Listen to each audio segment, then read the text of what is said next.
At Thanksgiving dinner, my son threw the turkey at me and shouted, "Go back to the nursing home, you useless old woman!" 4 weeks later, I sold the house and left them without saying a word. I'm glad to have you here. Follow my story until the end, and comment the city you're watching from, so I can see how far my story has reached. I stood there frozen in shock as gravy dripped down my favorite blue blouse, the one I'd ironed so carefully that morning. David's words echoed in the sudden silence of the dining room. My hands trembled as I tried to wipe away the mess with a napkin that was much too small for the disaster before me. I'm in Maplewood, 66 years old, a retired elementary school teacher who spent 36 years shaping young minds, a widow for 6 years, and apparently a useless old woman according to my own son. The Thanksgiving dinner had been perfect until that moment. I'd spent 4 days preparing everything, baking pumpkin and pecan pies from scratch hand, rolling the dough for my famous cranberry tarts, and roasting a 22-week turkey to golden perfection. My dining room table gleamed with my late mother's china and crystal glasses that I only used for special occasions. David had been drinking since he arrived with Karen, his wife of 16 years. I noticed the slight sway in his walk, the too loud laugh, but I said nothing. I never said anything about his drinking. Not since the Christmas 6 years ago when he told me to stop nagging him about it. "Mom, when are you going to sell this ridiculous house?" David had asked suddenly halfway through the meal. "It's way too big for just you." "I'm not planning to sell," I replied quietly, passing the mashed potatoes to my granddaughter Emily. "This is my home. It's impractical," Karen chimed in, her voice sweet but her eyes cold. "Think of the maintenance, the property taxes. At your age, you should be downsizing." At my age, I repeated, feeling a familiar tightness in my chest. "I'm only 66, not 95. David snorted. "You can barely take care of yourself. Last week you couldn't even remember where you put your glasses." "They were on my head," I admitted with a small laugh, trying to lighten the mood. "That happens to everyone." "Not to everyone," Karen said. "Just people who should consider assisted living options." I set down my fork, my appetite suddenly gone. "I'm not going to any nursing home. I'm perfectly capable of living independently." "For now," David muttered. "But let's be realistic.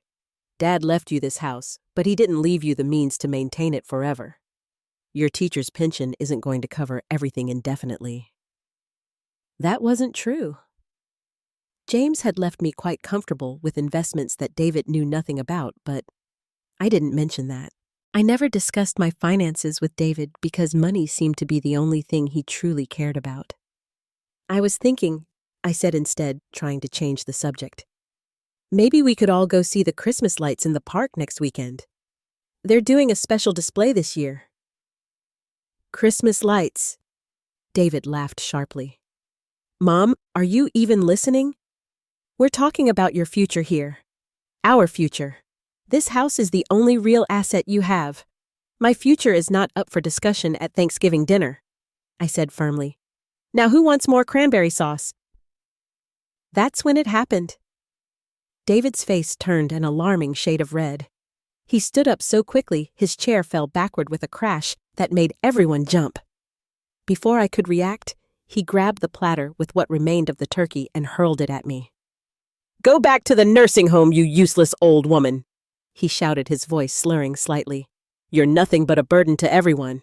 The turkey hit me square in the chest, sending gravy stuffing and meat sliding down my blouse onto my lap. The china platter clattered to the floor, miraculously not breaking. Silence fell over the table. My grandchildren Emily and Jack stared, wide-eyed, forks suspended in midair. Karen didn't look shocked. She looked amused, the corner of her mouth twitching upward. No one moved to help me. No one said a word against David. With as much dignity as I could muster, I stood up slowly, napkin clutched in my trembling hand. "Excuse me," I whispered, my voice barely audible. "I need to change." As I walked away, I heard Karen say softly, See, she can't even handle a little family discussion without falling apart. In the sanctuary of my bedroom, I peeled off the ruined blouse and sat on the edge of my bed. I didn't cry. Tears wouldn't come. Instead, a strange calm settled over me, like the eye of a hurricane. I changed into a clean sweater, washed my face, and returned to the dining room. They were all eating again, as if nothing had happened. David had refilled his wine glass. Karen was checking her phone under the table. Only my grandchildren looked uncomfortable, avoiding my eyes. I sat down and picked up my fork. "Who wants dessert?" I asked with a smile that didn't reach my eyes. That night, after everyone left, I stood in my kitchen surrounded by dirty dishes and leftover food. The house felt emptier than it ever had, even in the 6 years since James died. I picked up a framed photo of David as a little boy, gap-toothed and smiling in my arms. "What happened to you?" I whispered to the image of my son. "When did you start seeing me as nothing but a house and a bank account?" I didn't know the answers. But I did know one thing. Something had broken inside me today. Something that couldn't be fixed with polite smiles and pretending. For the first time in my life, I felt a cold, hard resolve forming in my heart. I would never allow myself to be humiliated like that again. Not by my own son, not by anyone. A week after the Thanksgiving disaster, I was still moving through my days in a fog of disbelief. The memory of turkey gravy dripping down my blouse as David's words rang in my ears kept replaying in my mind. I'd barely slept, barely eaten. The betrayal cut deeper than I wanted to admit. That Tuesday afternoon, I was dusting the living room bookshelves when I heard the front door open. I wasn't expecting anyone, but David had a key one I'd given him years ago for emergencies. I tensed, not ready to face him yet, but instead of coming to find me, I heard him and Karen speaking in hushed tones in the foyer. "I don't think she's home," Karen said. "Her car's gone. My car was in the shop for routine maintenance." My neighbor had dropped me off after we had lunch together. "Good," David replied. "I need to check something in Dad's old office anyway." I froze, duster in hand, hidden from their view by the wall separating the living room from the entryway. My heart pounded as I heard them moving toward James's study, which I'd kept largely untouched since his death. It was my private sanctuary, now filled with his books and the lingering scent of his pipe tobacco. Silently, I moved closer to the hallway, keeping out of sight. Their voices drifted clearly from the study, unaware of my presence. "The sooner we get her into Sunnybrook, the better," Karen was saying. "My cousin says they have an opening next month in their assisted living wing. Sunnybrook, the upscale retirement community on the edge of town. I'd driven past it many times, but never imagined myself there." "Mom won't go willingly," David replied. "You saw how she reacted at Thanksgiving." Karen laughed softly. "Well, your little turkey tantrum didn't exactly help the cause, did it?" "I lost my temper," David said defensively. "But you have to admit she's getting worse. The forgetfulness, the stubbornness." "We just need to document the incidents," Karen said in a practical tone that chilled me. "Dr. Campbell is on board to help evaluate her. Once we establish diminished capacity, the power of attorney kicks in." I had to press my hand against the wall to steady myself. Power of attorney. I'd signed a document years ago after James died, naming David as my agent if I became incapacitated, but I was nowhere near incapacitated. "The house should sell quickly," David continued. "The market in this neighborhood is hot right now. We could easily get $750,000, maybe more. And once we pay for the Sunnybrook entrance fee and set aside enough to cover her monthly care, the rest is ours," Karen added. "We could finally renovate our kitchen and take that European vacation." My knees nearly buckled. Nearly that. They weren't concerned about my welfare. They wanted my house, my home of 40 years, to fund their kitchen renovation and European vacation. "What about her pension?" Karen asked. "It's decent for a teacher," David replied. "About $400 to $200 a month. Not enough to maintain this place, but more than enough for her basic needs at Sunnybrook. The excess can go toward Jack's college fund." I bit my lip to keep from making a sound. They had my entire future mapped out without any input from me. A tiny room at Sunnybrook while they remodeled their kitchen with the proceeds from selling my home. We should start moving some of the valuable stuff out gradually. Karen suggested the antiques. She probably won't even notice. Next week, David agreed. "I'll tell her I'm taking some things to be appraised for insurance purposes." I'd heard enough. Moving with a stealth I didn't know I possessed, I retreated to the kitchen at the back of the house. My hands shook as I filled the kettle and set it on the stove, trying to process what I'd just overheard. 20 minutes later, I heard them preparing to leave. I switched on the radio to signal my presence, and David appeared in the kitchen doorway, startled. "Mom, I didn't know you were home. Where's your car?" "In the shop," I said calmly, stirring my tea. Helen dropped me off after lunch. He looked momentarily flustered. "We just stopped by to check if you needed anything." "How thoughtful," I replied, meeting his eyes steadily. "I'm fine, thank you." After they left, I sat at my kitchen table for a long time, my tea growing cold. The betrayal felt like a physical wound, raw and throbbing. My own son plotting to declare me incompetent, sell my home, and warehouse me in a retirement facility. That evening, I went to James's study and opened his desk drawer. Behind a stack of old folders was a small fireproof box where we had always kept important documents. My hands trembled slightly as I unlocked it. Inside were papers that David knew nothing about. James had been far more financially savvy than our son realized. Besides the house, there were investment accounts, stock certificates, and insurance policies. I'd never paid much attention to these matters, trusting James's judgment during our marriage and simply maintaining things after his death. Now I spread everything on the desk and began to calculate. My teacher's pension was indeed around $4,200 monthly, but James's investments had grown substantially over the years. All told, I had close to $1.2 million in assets, not including the house. I was not a helpless old woman dependent on my son's charity. I was, in fact, financially independent. The next morning, I called my bank and made an appointment with their financial advisor. Then I contacted Susan Miller, a realtor I'd known for years through the school where I taught her children. "Maggie, what a lovely surprise," Susan exclaimed when I walked into her office. "What can I do for you today?" I took a deep breath. "I'd like to sell my house, Susan." Quietly and quickly, her eyebrows rose in surprise. "You're beautiful, Victorian, but you've lived there forever. It's time for a change," I said firmly.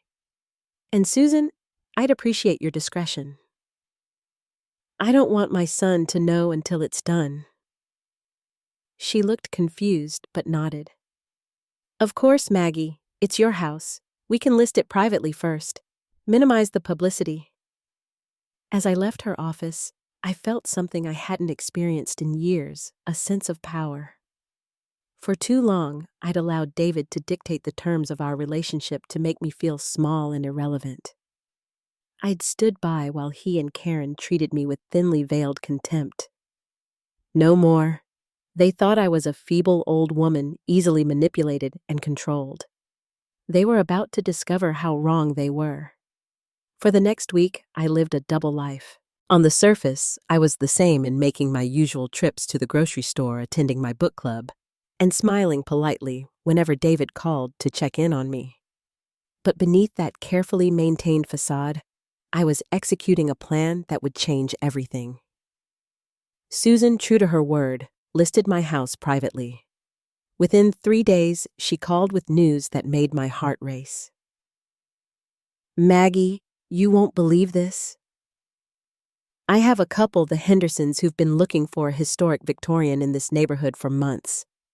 They saw your house and fell in love. They're offering full asking price all cash with a flexible closing date. I gripped the phone tightly. That's wonderful, Susan. They'd like to see it again tomorrow if that works for you. And Maggie, they don't want to change a thing about it. They love the original woodwork, the stained glass, everything. Tears prickled my eyes. James had spent years restoring the house's Victorian details, lovingly stripping paint from banisters and repairing cracked stained glass. The thought of new owners who would appreciate his work eased some of the pain of letting go. Tomorrow afternoon would be perfect, I told her. David never visits on Wednesdays. After hanging up, I sat at my kitchen table sipping tea and thinking about what to do next. I needed somewhere to go, somewhere David wouldn't immediately think to look for me. I picked up my address book and flipped to the H section. Helen Thompson, my college roommate, who now lived in a retirement community in Florida. We'd kept in touch over the years with Christmas cards and occasional phone calls. I hadn't seen her in person since James's funeral, but she'd called a few months ago, mentioning she had a spare bedroom if I ever wanted to visit. Before I could overthink it, I dialed her number. Helen, it's Maggie Carter. Maggie, what a wonderful surprise. How are you, dear? I hesitated, unsure how much to reveal. I need a change, Helen. I remember you mentioned having a spare room. Say no more, Helen interrupted warmly. The room is yours for as long as you want it. Golden Palm Village is a lovely place. You'll fit right in. When can I expect you? How about 4 weeks from now? I need to tie up some loose ends here first. After we hung up, I made a list of everything I needed to do, contact a moving company for the items I wanted to keep, decide what to donate, forward my mail to a P.O. box, transfer my banking relationships to national institutions I could access from anywhere. I also needed to contact my attorney to update my will. The house David and Karen coveted so much would soon be sold, and I had no intention of leaving them the proceeds. The next day, the Hendersons returned to view the house. They were a lovely couple in their 40s with 2 teenage children. As they walked through the rooms, admiring the craftsmanship and asking thoughtful questions about the house's history, I felt increasingly confident about my decision. We can close in 2 weeks if that works for you, Mr. I. Henderson said as they prepared to leave. Our lease is up at the end of the month, and we're eager to move in. 2 weeks would be perfect, I replied, surprising myself with how steady my voice sounded. That evening, David called. Mom, Karen, and I are coming over for dinner on Sunday. There's something important we want to discuss with you. I could imagine what that important discussion would entail. Sunnybrook, no doubt, with brochures and gentle coercion. That sounds lovely, I said, injecting warmth into my voice. I'll make your favorite pot roast. Great. And Mom, maybe don't mention it to the kids yet. This is more of an adult conversation. Of course it was.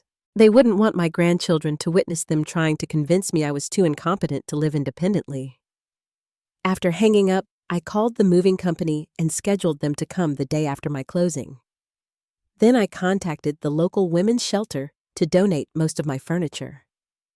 Finally, I made an appointment with my bank to close my local accounts the day before I planned to leave town.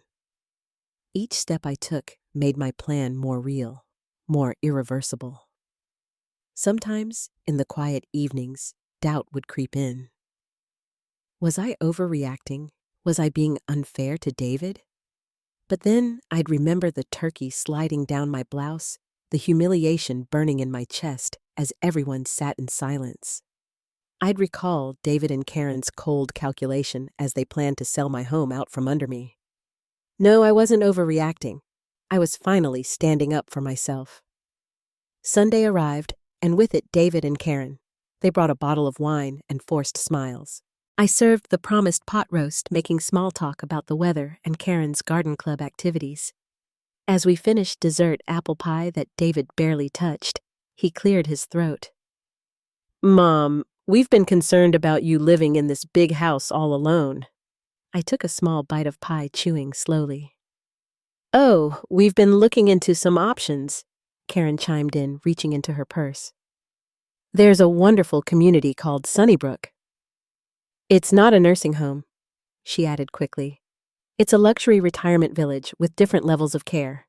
She slid a glossy brochure across the table. On the cover, smiling seniors played golf and sat in a tastefully decorated lounge.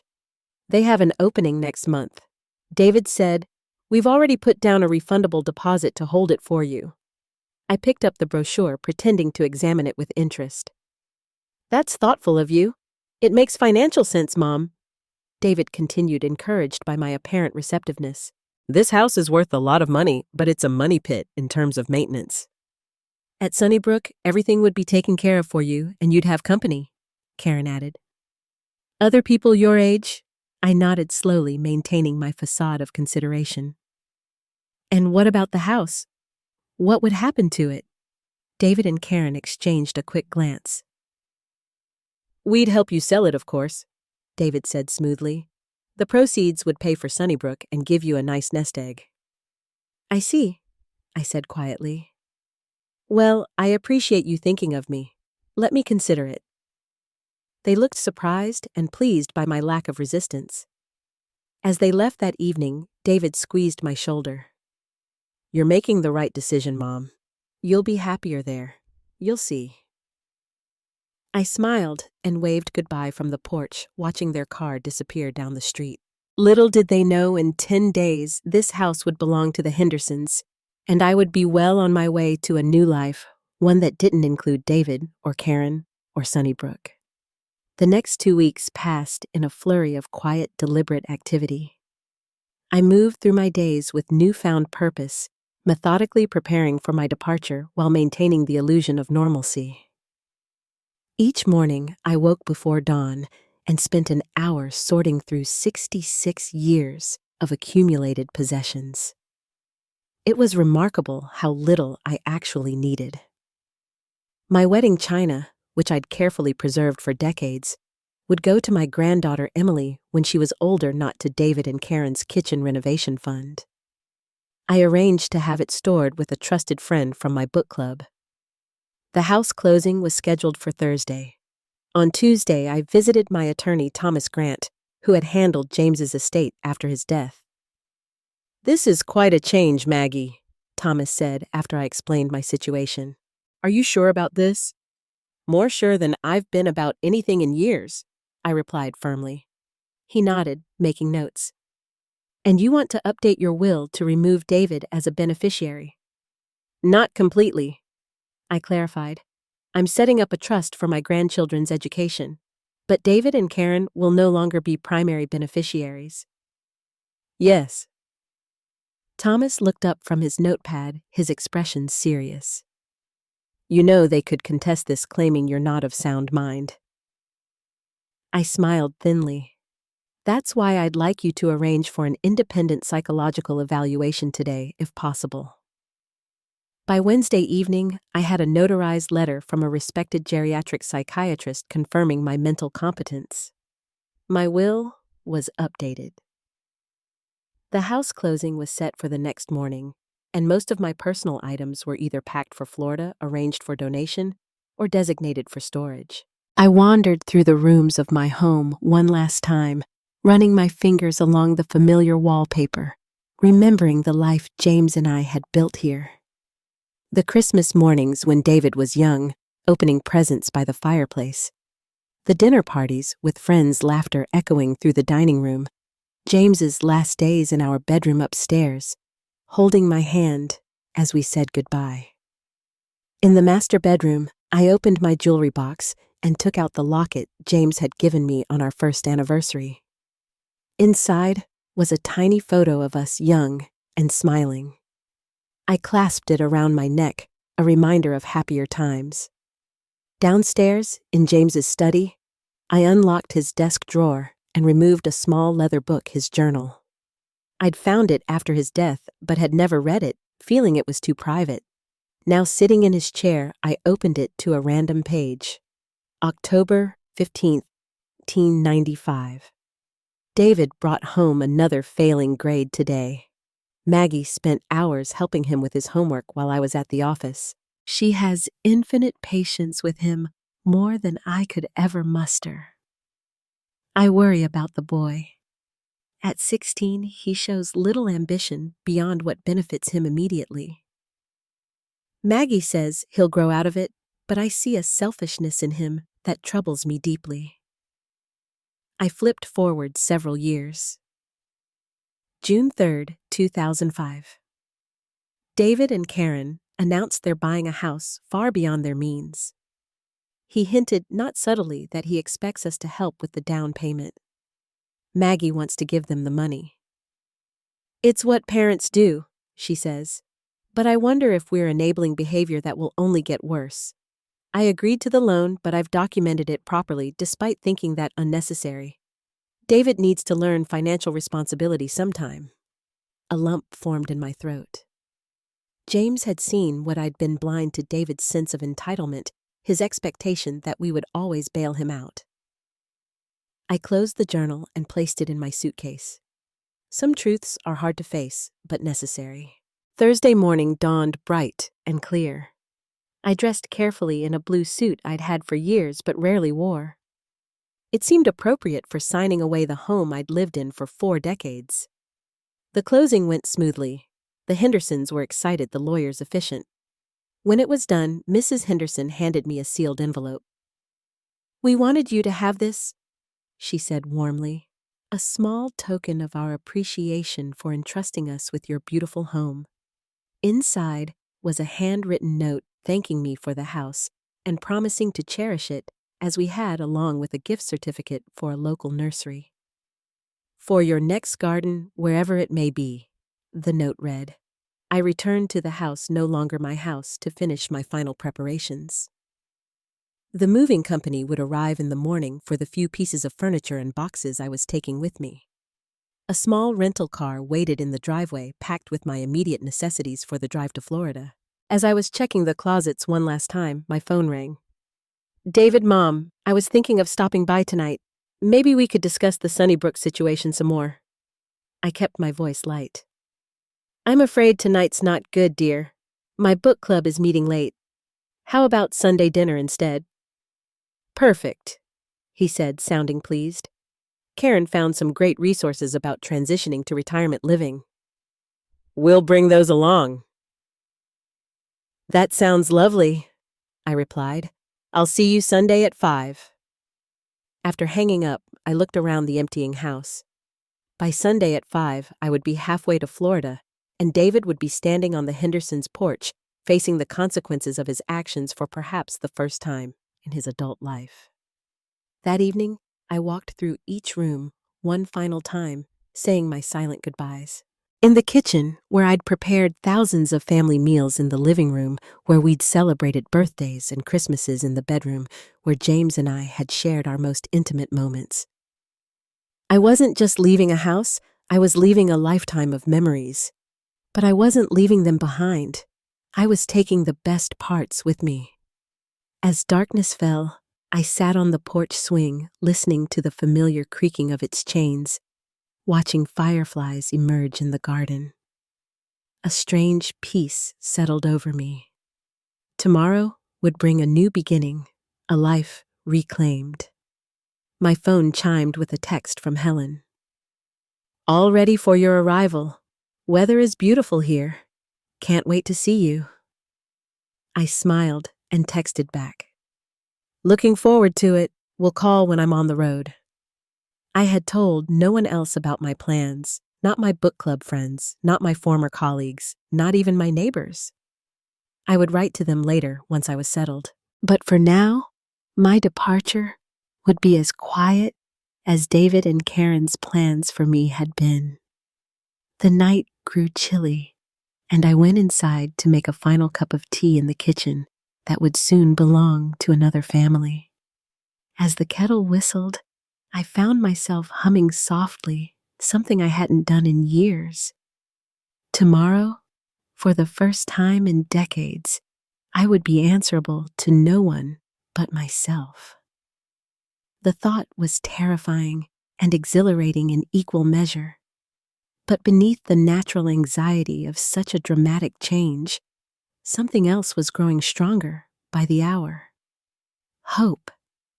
Friday morning arrived with gentle sunlight streaming through my bedroom windows, the Hendersons' windows. Now, technically, I had slept surprisingly well considering it was my last night in the house. Perhaps it was because, for the first time in years, I felt truly in control of my life. The moving company arrived promptly at 8. Two young men efficiently loaded my few remaining possessions into their truck. My reading chair, a small writing desk that had belonged to my grandmother, 3 boxes of books, and 5 boxes of personal items. Everything else had been donated, given away, or designated for storage until I was settled. "Is that really all, ma'am?" one of the movers asked, looking puzzled at the small load. "That's all," I confirmed with a smile. "I'm downsizing quite dramatically." By 10 de Sojo, they were gone, taking my belongings to a storage facility in another town, where they would remain until I sent for them. I had deliberately chosen a location 2.5 hours away, somewhere David would be unlikely to check. I walked through the empty house one final time, making sure I hadn't forgotten anything important. In the kitchen, I left a bottle of wine for the Hendersons with a note wishing them happiness in their new home. On the mantelpiece, I placed a sealed envelope addressed to David. Inside was a brief message. "David, by the time you read this, I will be gone. I have sold the house and moved away. Please do not try to find me. When I am ready, I will contact you. I know about your plans for Sunnybrook. I know about your intentions to sell my home without my consent. I know everything. I raised you better than this, Mom." Short and to the point. No recriminations, no emotional outbursts, just facts. He would know exactly why I had left. At noon, I took one last look around, then locked the door and placed the key under the mat for the Hendersons as arranged. My rental car was packed with just a suitcase, a cooler of snacks for the road, and a small bag containing my medications, important documents, and James's journal. As I backed out of the driveway, a wave of emotion washed over me. 40 years of memories in that house. Raising David, loving James, building a life. But the house wasn't my life anymore. It was just a structure, and now it belonged to a family who would create their own memories within its walls. I drove to the bank first, where I closed my remaining local accounts and collected a cashier's check for the proceeds from the house sale. Combined with my other assets, I now had a substantial sum secured in accounts that David couldn't access more than enough to live comfortably for the rest of my life. Next, I visited the post office to set up mail forwarding to a P.O. box in Florida. The postal clerk smiled as she processed my request. "Moving somewhere warm for retirement?" she asked conversationally. "Something like that," I replied, not elaborating. My last stop was the cemetery where James was buried. I hadn't told him about my plans, which seemed strange even to me. For 6 years, I'd visited his grave regularly, talking to him about my day, my worries, my small triumphs. He had been my confidant in life, and I'd continued the habit after his death. I placed a small bouquet of yellow roses, his favorite, on the headstone. "I'm leaving, James," I said softly. "Not just the house, but David too. I know you would understand." I touched the cold marble. You saw what he was becoming long before I did. I was too busy making excuses for him, enabling him. A light breeze rustled the trees overhead, and I took it as a sign of James's approval. "I'm not sure when I'll be back, but I'll always carry you with me." I touched the locket at my throat. "Wish me luck." By 2 Izuren, I was on the interstate heading south. My GPS set for Helen's address in Florida. The further I drove from my old life, the lighter I felt. I'd never been particularly adventurous. Teaching elementary school in the same town for 36 years wasn't exactly the life of a thrill seeker. But now, at 66, I was embarking on the most daring adventure of my life. I thought about David discovering my absence on Sunday. He and Karen would arrive at 5, expecting to find me preparing dinner, ready to be convinced about Sunnybrook. Instead, they would find new owners and my letter. What would his reaction be? Anger, certainly. Disbelief, probably. Perhaps even concern, though I suspected that would be more about the lost inheritance than about my welfare. I pushed the thoughts away. David's feelings were no longer my primary concern. For decades, I had prioritized his needs, his wants, his convenience. I had shaped my life around being available for him even as he grew increasingly dismissive of me. That chapter was closed. I stopped for the night at a modest hotel in Virginia. After checking in, I called Helen to update her on my progress. "I'm about halfway there," I told her. "Should arrive sometime tomorrow evening if traffic cooperates." "I can't wait to see you," Helen said warmly. "I've made up the guest room and there's a welcome dinner planned with some neighbors. You're going to love it here, Maggie." "I'm sure I will," I replied, surprised at how much I meant it.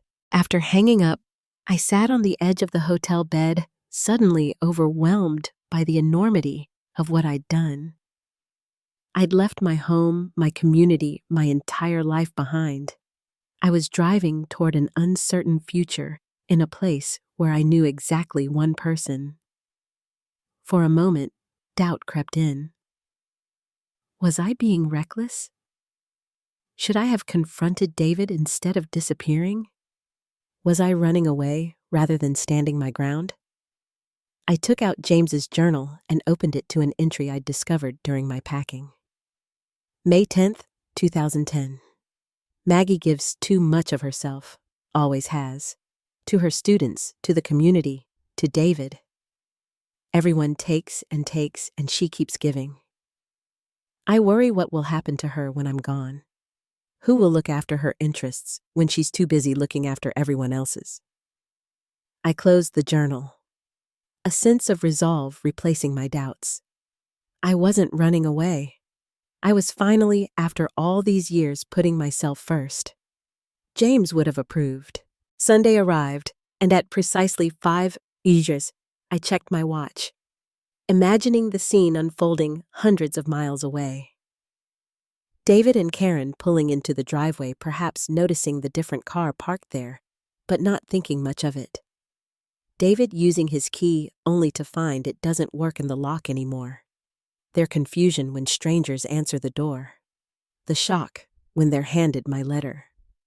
By now, David would be reading my words, finally understanding that his carefully laid plans had backfired spectacularly. The house he coveted was sold. The mother he'd dismissed as useless and incompetent had outmaneuvered him completely. As I drove the final stretch toward my new life in Florida, I felt no malice toward my son, only a profound sadness for what our relationship had become. But beneath that sadness was something stronger, a fierce determination to reclaim my remaining years, to live them on my own terms. 4 weeks after Thanksgiving dinner, I had sold my house and disappeared without a trace. David had thrown the turkey at me and called me useless. Now, he would learn just how capable I truly was. 1 year later, I sat on the balcony of my condominium, watching the Florida sunset paint the sky in brilliant oranges and pinks. A glass of iced tea sweated on the small table beside me, and a gentle breeze carried the scent of jasmine from the garden below. This had become my favorite time of day, a moment of quiet reflection before joining friends for dinner or an evening activity. My life in Golden Palm Village had taken shape more beautifully than I could have imagined. Within weeks of arriving, I had made friends join the community chorus and started volunteering at the local elementary school, helping children with reading difficulties. My background as a teacher made me a natural fit, and working with young minds again brought unexpected joy to my days. My condo was smaller than my old Victorian, but it was mine purchased outright with a portion of the proceeds from the house sale.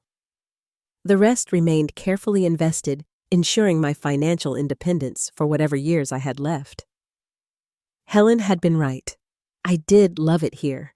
The community was vibrant, filled with active seniors who defied every stereotype David and Karen had tried to impose on me.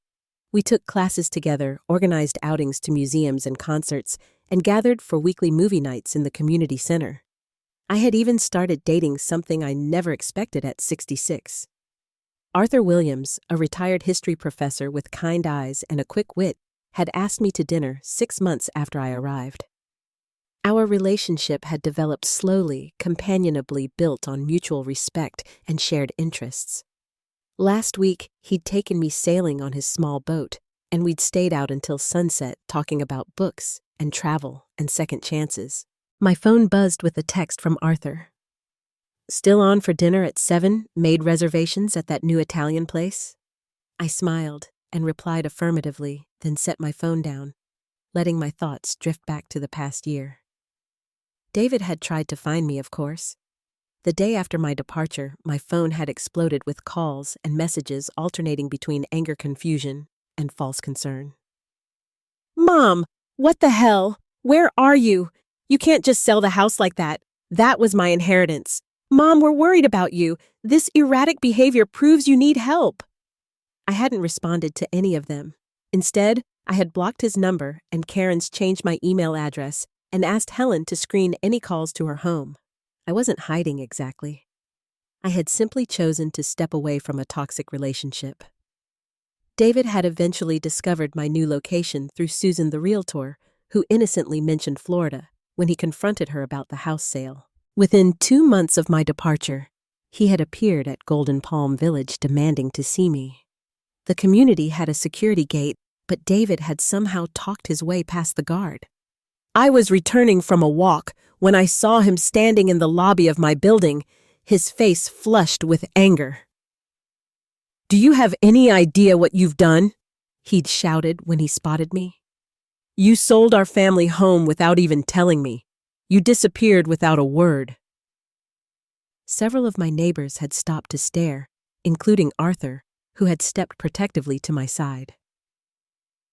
"Is everything all right, Maggie?" Arthur had asked quietly. I had nodded, then faced my son calmly. "David, I left you a letter explaining my decision." "A letter?" he'd sputtered.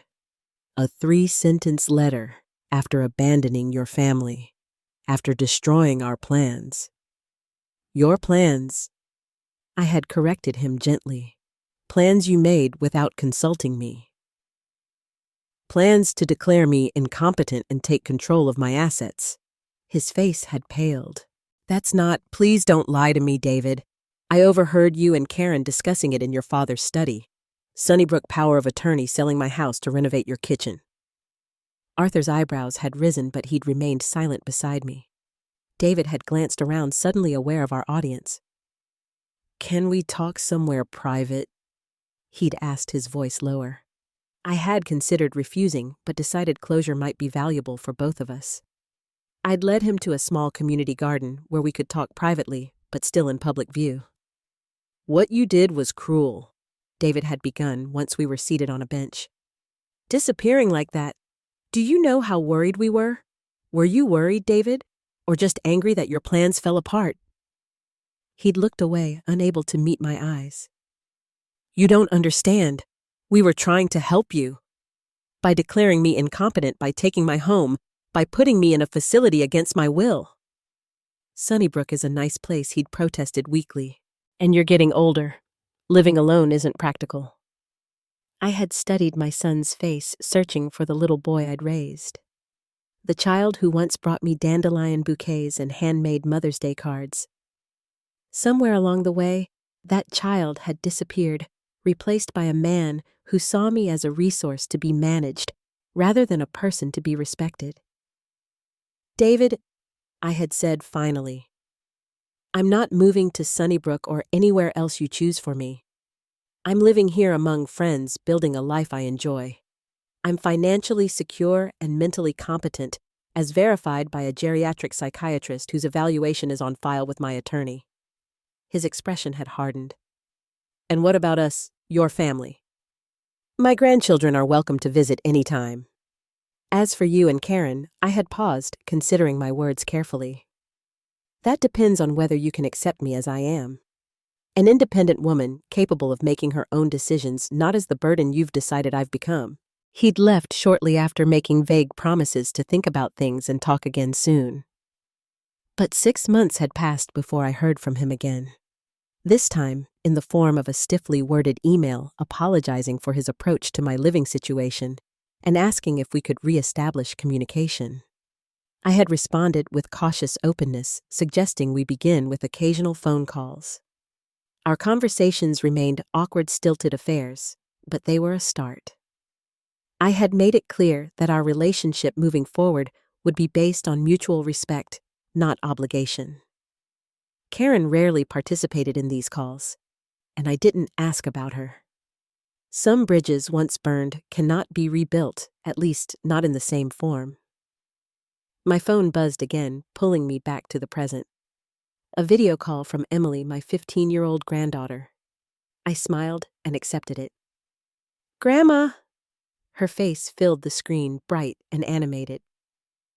"Guess what I got the lead in the school play?" "That's wonderful, sweetheart. Tell me all about it." As Emily chattered excitedly about rehearsals and costumes, I felt a profound sense of contentment. This relationship at least remained untainted by the tensions with David. I had made sure of it, maintaining regular contact with both grandchildren through calls, texts, and occasional visits when they came to Florida with their father. After ending the call with Emily, I went inside to prepare for dinner with Arthur.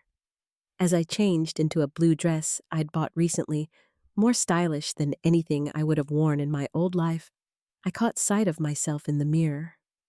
The woman looking back at me wasn't the same person who had stood in her dining room a year ago, covered in turkey gravy and humiliation. This woman stood straighter, smiled more readily, lived more fully. David's cruel words at Thanksgiving dinner had been intended to diminish me, to reinforce my supposed helplessness. Instead, they had become the catalyst for my liberation. I fastened James's locket around my neck, the one piece of my old life I wore every day.